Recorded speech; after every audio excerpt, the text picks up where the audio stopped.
Maka yang harus diganti dan harus dikonsistenin untuk dijaga seumur hidup adalah pola hidupnya. Otomatis gejala penyakit diabetesnya akan berkurang atau bahkan bisa hilang. Sekaligus mencegah komplikasi.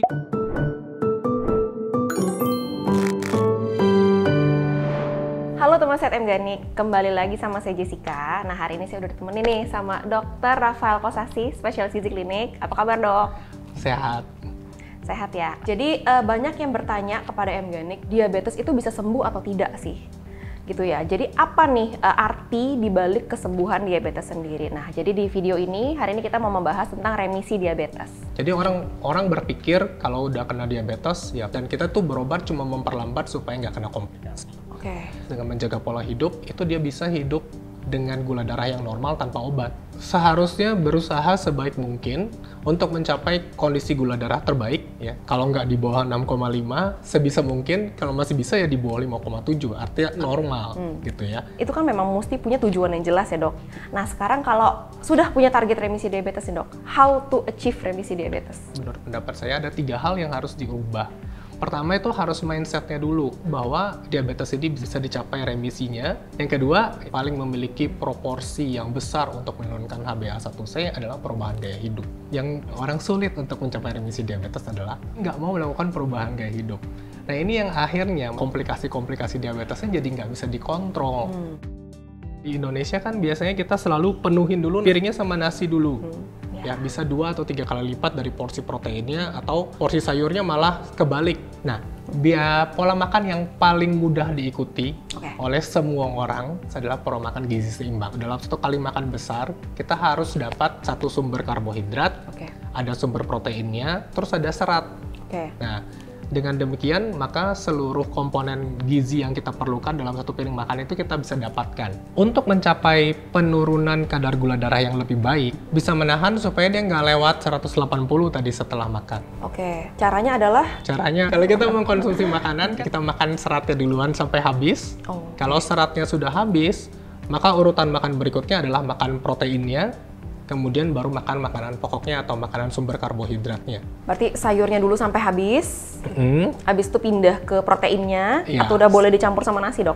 Kalau yang optimalnya harus proteinnya sampai habis. Tapi kalau misalnya tidak suka seperti itu, ya boleh dicampur sama nasinya. Yang penting makan sayurnya tuh paling pertama. Tadi setelah food order, yang kedua apa, Dok? Jeda. Jeda, Kalau jedanya gimana, Dok? Jadi sebaiknya makanan itu diberikan jeda. Jeda waktunya itu diatur 3 jam. Sehingga orang diabetes optimalnya makan 3 kali makan besar dengan 3 kali snack. Dok. Jadi memang sebenarnya pola makan untuk mencapai remisi diabetes tuh nggak sulit ya, Dok ya? Iya, memang nggak sulit. Bahkan kita bisa bilang ini sebenarnya makanan biasa yang kita makan sehari-hari. Nah, cuma yang menjadi perbedaannya adalah karena zaman dulu 80% dari makanan yang kita makan adalah makanan-makanan yang real food. Nah, sering bertambahnya waktu dan food teknologi, makanan-makanan organik ini dan semakin berkurang konsumsinya, sehingga makanan-makanan processed food dan fast food itu lebih banyak karena sekarang orang nggak punya waktu untuk menyiapkan makanan. Terus makanan-makanan yang gampang didapat seperti snack gitu ya akan menyebabkan orang gampang nambah berat badan dan obesitas, dan ini merupakan faktor risiko untuk orang gampang juga jadi diabetes. Makanya zaman sekarang kalau kita makan makanan yang real food akan terlihat aneh karena seolah-olah kita lagi diet, padahal ini sebenarnya makan makanan yang biasa kita makan dari dulu gitu. Sebenarnya ya makanan real food dibikin enak kan bisa juga ya, Dok ya? Iya, betul. Nggak harus tawar kan, Dok? Betul, tidak harus tawar. Dipraktekin aja pola makannya, dijaga aja, masih boleh makan enak ya, porsinya dikurangin, komposisinya dibikin seimbang. Gitu, setiap hari dilakukan seperti itu, udah masih hidup enak kan ya? Iya, masih bisa kok menikmati hidup dan banyak makanan-makanan yang enak dan nggak naikin kadar gula darah. Sekarang kalau misalkan aku makan pola makan aja aku jaga deh, cuman aku malas banget, aku mager banget nggak mau olahraga. Nah, itu bisa nggak, Dok? Bisa, tapi sulit. Ya, tapi waktu kita beraktivitas, yang menyerap gula darah itu dari dalam darah adalah otot-otot kita. Kalau kita makin lama makin tua, massa ototnya akan berkurang. Tetap harus ada aktivitas fisiknya supaya massa ototnya bisa dibangun dan dipertahankan tetap normal sampai kita tua. Ya, orang yang biasanya ngatur pola makannya udah ketat, tiba-tiba bisa aja karena penurunan massa otot, gula darahnya tiba-tiba naik. Tetap naik. Karena ya? ototnya yang untuk menyerap gula darahnya jadi berkurang.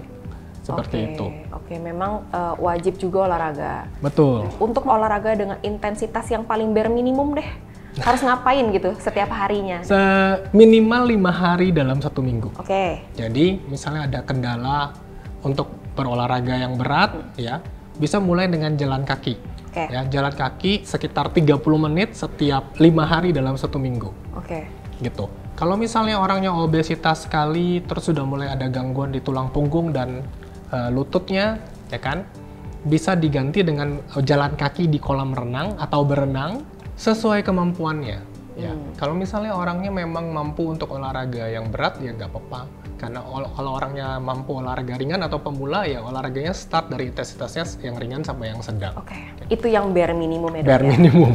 Berarti kunci olahraga adalah sebenarnya untuk meningkatkan massa otot sendiri, untuk proses gula di dalam tubuh ya. Iya, betul. Kita berangkat dari 3 hal yang tadi dokter mention tadi ya. Pertama itu kan mindset dulu. Jika kamu menderita diabetes, terutama tipe 2, kamu itu bisa remisi diabetes. Percaya dulu dan jadikan itu target gitu ya. Nah, nomor 2, lanjutin yang 2-nya Ya, di bawahnya. betul. Yaitu pertama pola makan, yang kedua adalah aktivitas fisik. Berarti bukan yang dibilang sembuh tanpa usaha, melainkan perubahan pola makan kamu dan pola hidup kamu lah yang seumur hidup. Untuk terus konsisten aja, seperti itu. Nah, kalau dari Dokter Rafael seperti apa, Dok? Harus mengetahui bahwa diabetes ini adalah faktor utamanya adalah pola hidup. Oleh sebab itu, tidak bisa mengganti pola hidupnya seperti lari sprint gitu. Cuma, wah, sekarang sangat motivasi, terus 3 bulan, terus gula darahnya normal, terus kemudian pengen lagi makan kayak dulu gitu. Nggak bisa. Jadi karena pola hidupnya adalah penyebabnya, maka yang harus diganti dan harus dikonsistenin untuk dijaga seumur hidup adalah pola hidupnya. Nah, manfaatnya adalah kesehatannya akan lebih baik. Nah, kalau kesehatan lebih baik, otomatis gejala penyakit diabetesnya akan berkurang atau bahkan bisa hilang. Sekaligus kita mau mencegah komplikasi dari penyakit-penyakit yang disebabkan oleh diabetes, seperti itu. Saya berharap semoga bisa menginspirasi mereka untuk benar-benar ngerubah nih pola hidupnya dan mempraktekkan 3 hal yang di-mention sama Dokter Rafael tadi. Amin. Oke, thank you so much, Dok. Ya, sama-sama. Oke, dan juga untuk para teman sehat MGNIC, kita udah sediain link, itu tinggal diklik aja dan bisa baca-baca ya terkait remisi diabetes dan juga edukasi yang lebih lengkap. Dan juga jangan lupa like, subscribe, dan komen video ini. Dan juga jangan lupa di-share biar semakin banyak penderita diabetes yang mendapatkan informasi dan juga edukasi ini.